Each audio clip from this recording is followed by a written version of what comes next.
শ্রীমদ্ভক্তি সিদ্ধান্ত সরস্বতী গোস্বামী প্রভুপাদের আজ তিরোভাব তিথি।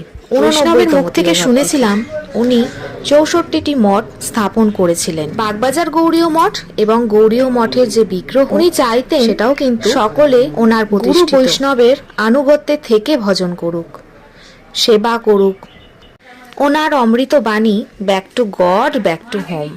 চলো আমরা ভগবানের গৃহে জানো বন্ধুরা, উনি কিন্তু বিদেশেও প্রচার করেছিলেন।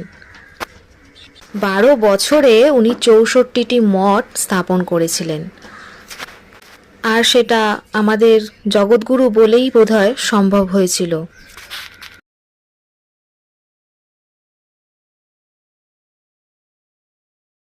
একা একা প্রসাদ পেতে একদমই ভালো লাগে না, তাই বরমশাইকে বলি চলো গো একটু প্রসাদ পেয়ে আসি। আজকে প্রসাদে ছিল খিচুড়ি, পনির আলু রসা, পরমান্ন আর চাটনি।